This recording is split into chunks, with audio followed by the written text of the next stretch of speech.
ابراہیم وعلی آل ابراہیم انک حمید مجید۔ عزیزان محترم،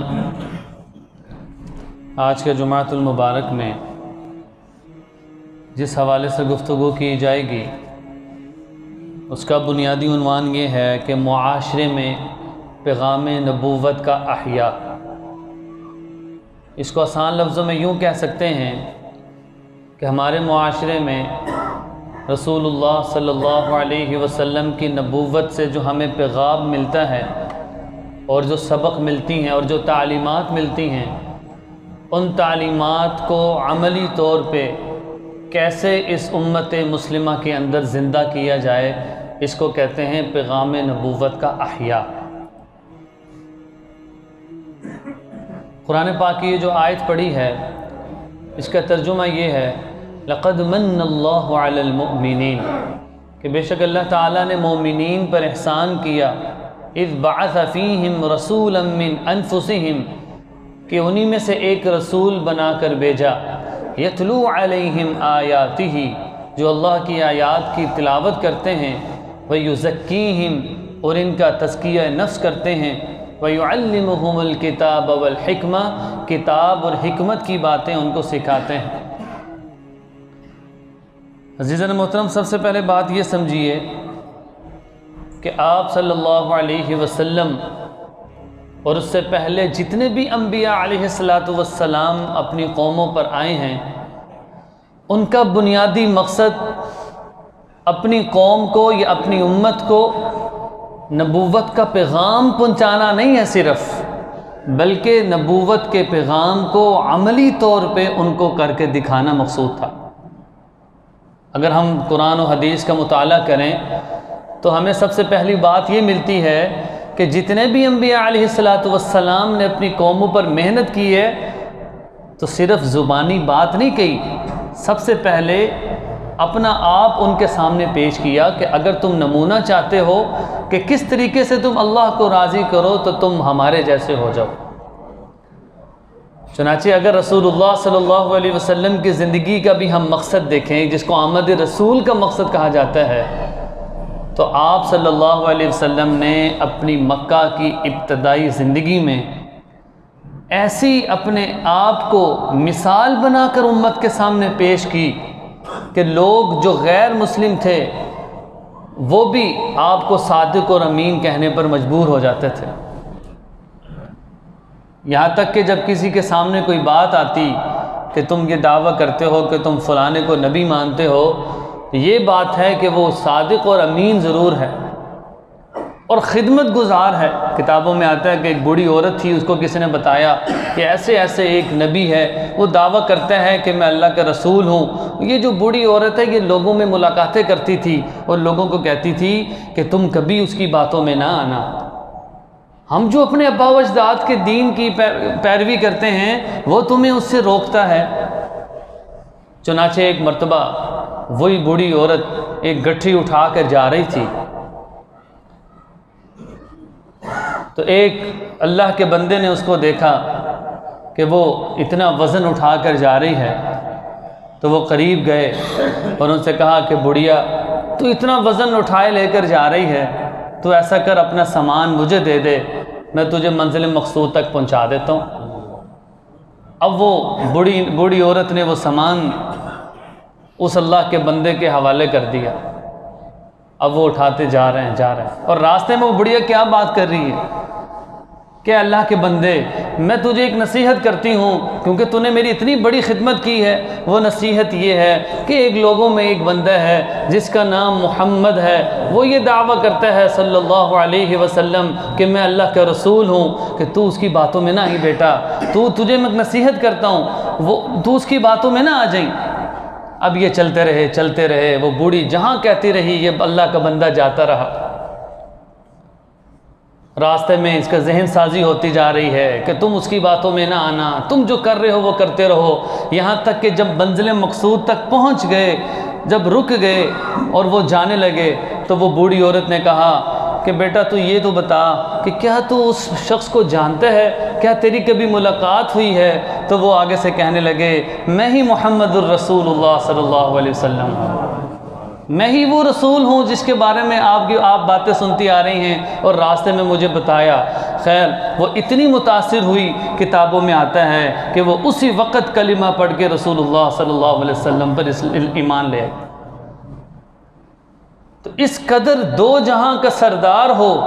جس کی وجہ سے پوری کائنات کو بنائی گئی ہو، اور وہ ایسے غریبوں کی ہمدردی اور غریبوں کی ایسے مزاج پرستی کرنا، میں کہ یہ ان کی یہ شان تھی آپ صلی اللہ علیہ وسلم۔ تو یہ بات یہ ہو رہی تھی کہ صرف نبی کا کام زبانی لوگوں کو کہنا نہیں ہے، بلکہ عملی طور پہ اس کا نمونہ پیش کرنا ہے کہ جس طرح کوہ صفا پر آپ صلی اللہ علیہ وسلم نے جب محنت کر دی اور لوگوں سے پوچھا، سب کو اکٹھا کیا، لوگوں بتاؤ تمہارا میرے بارے میں کیا خیال ہے؟ وہ کہنے لگی تو آپ تو صادق ہیں، آپ تو امین ہیں، اگر آپ کے پاس امانت رکھوائی جائے تو آپ کبھی خیانت نہیں کرتے، اگر آپ سے کوئی بات پوچھی جائے تو آپ کبھی جھوٹ نہیں بولتے۔ تو پھر آپ صلی اللہ علیہ وسلم نے فرمایا کہ تمہارا کیا خیال ہے اگر میں تمہیں یہ کہوں کہ اس پہاڑ کے اس پار تمہارا ایک دشمن ہے جو تمہارے اوپر حملہ آور ہونے والا ہے، کیا تم میری اس بات کو مان جاؤ گے؟ انہوں نے کہا کیوں نہیں مانیں گے؟ کہا کہ وہ شیطان ہے جو تمہیں اس چھوٹی چھوٹی مورتیاں اور بتوں کی پوجا کرنے پر مجبور کرتا ہے۔ میں تمہیں یہ دعوت دیتا ہوں، قولوا لا الہ الا اللہ تفلحون، اے لوگو تم لا الہ الا اللہ کہہ لو، کامیاب ہو جاؤ گے۔ اب جیسے ہی یہ بات کہی، کتابوں میں آتا ہے کہ اپنے بھی مخالف ہو گئے اور بہت سے لوگوں نے مخالفت کی، خاص طور پہ ابو لہب نے فوراً کیا کہا، تبا لک یا محمد نعوذ باللہ، اے محمد نعوذ باللہ تیرے ہاتھ ٹوٹے، تو نے ہمیں اس لیے جمع کیا۔ اللہ کی جو ذات ہے اس کو جلال آیا، فوراً قرآن پاک میں سورۃ اللہب کی آیتیں نازل ہوئیں، تبت یدا ابی لہب وتب، ابو لہب کے ہاتھ ٹوٹے، ما اغنا عنہ مالہ وما کسب، اس کے مال اور اس کی کمائی نے اس کو کوئی فائدہ نہیں دیا۔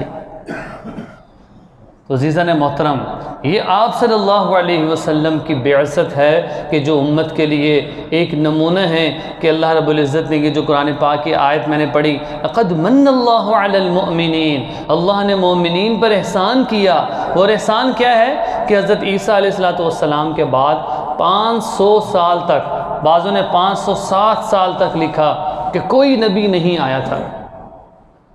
اور یہ وہ دور ہے کہ جس کو ہم فطرت الوحی کہتے ہیں، اور بعض لوگ اس کو زمانہ جاہلیت کہتے ہیں، کہ یہ 500 سال کا زمانہ ایسا تھا کہ جس کو تاریخ نے عجیب و غریب واقعات کے ساتھ لکھا ہے، کہ جس میں شرک و بدعات بہت عام تھی، عورت حیوان جیسے زندگی گزارنے پر مجبور تھی، والدین کا ادب اور احترام زندگیوں سے جا چکا تھا، اولاد اپنے ماں باپ کی نافرمان تھی،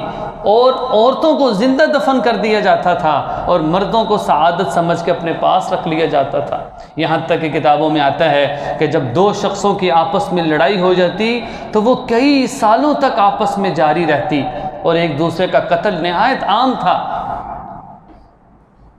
یہاں تک کہ ایک دوسرے کا سر قلم کر کے اس کی کھوپڑی کے اندر شراب پی جاتی تھی اور اس کو نیزوں کے اوپر لٹکا دیا جاتا تھا۔ یہ سب تاریخ کی باتیں ہیں کہ جس کو زمانہ جاہلیت کہا جاتا ہے۔ اب عزیزان محترم، قرآن پاک کیا کہتا ہے، وَمَا أَرْسَلْنَاكَ إِلَّا رَحْمَةً لِلْعَالَمِينَ، اے نبی ہم نے آپ کو پوری انسانیت کے لیے رحمت بنا کر بھیجا ہے، ایک قوم کے لیے نہیں، ایک بستی کے لیے نہیں، ایک ملک کے لیے نہیں، بلکہ پوری انسانیت کے لیے، چاہے وہ مسلمان ہیں چاہے وہ کافر ہیں، سب کے لیے آپ صلی اللہ علیہ وسلم رحمت ہی رحمت ہیں۔ اور فرمایا کہ یہ جو ظلم و ستم کا دور تھا، یہ جو جہالت کا دور تھا، اس میں اللہ تعالیٰ نے ایک نور پیدا کیا، اس اندھیری کو ختم کرنے کے لیے ایک روشنی اجاگر ہوئی، کہ جس روشنی نے جو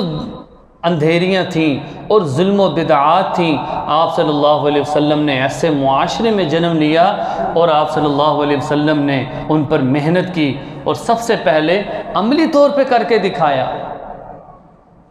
خود معاشرے میں اپنے آپ کو عملی طور پہ، تاکہ کوئی یہ نہ کہہ سکے کہ آپ اس بات کی تو دعوت دے رہے ہیں لیکن عملی طور پہ آپ نے تو کچھ کیا نہیں عزیزان محترم۔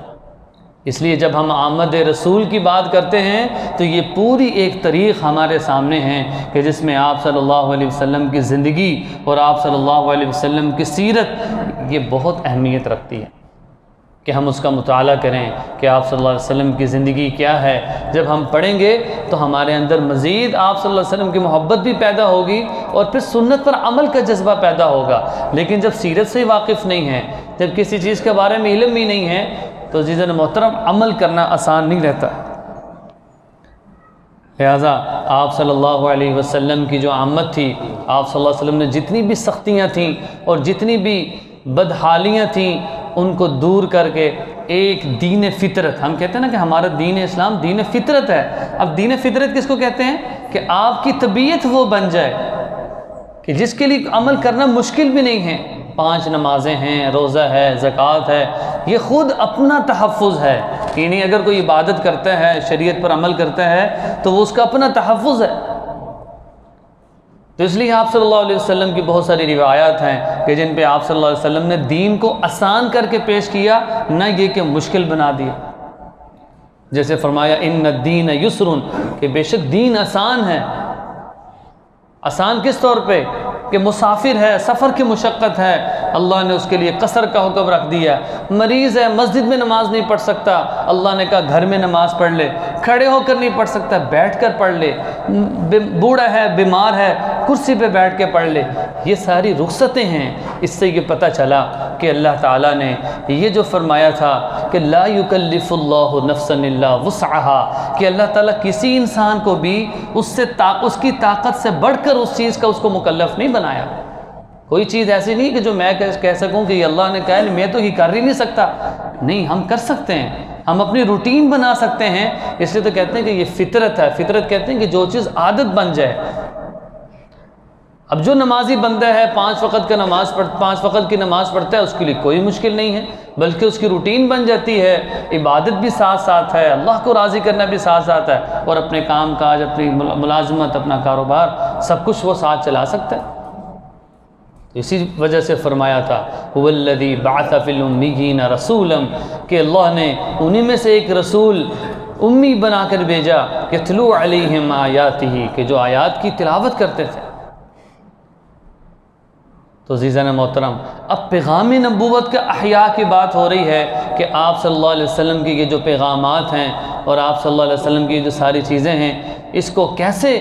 زندہ کیا جائے اور ان کے مطابق عمل کرنے کی کوشش کی جائے۔ لہٰذا آپ صلی اللہ علیہ وسلم نے جہاں بہت ساری ان کی تعلیمات ہیں، ان میں سے ایک توحید بھی ہے کہ جس پر زور دیا تھا کہ آپ صلی اللہ علیہ وسلم نے ایک قولوا لا الہ الا اللہ تفلحون کا دعویٰ، اور یہ امت کو دعوت دی تھی کہ ایک اللہ کی عبادت کرنی ہے، ایک اللہ کی عبادت کرنی۔ اس کی وجہ کیا ہے کہ اس وقت جو لوگ تھے وہ بہت ساری مورتیاں، 360 بت بنائے ہیں پورے سال کے، ایک دن یہ نفع دینے والا ہے، یہ نقصان دینے والا ہے، تو اللہ نے فرمایا کہ ان اللہ لا یغفر ان یشرک بہ ویغفر ما دون ذلک لمن یشاء۔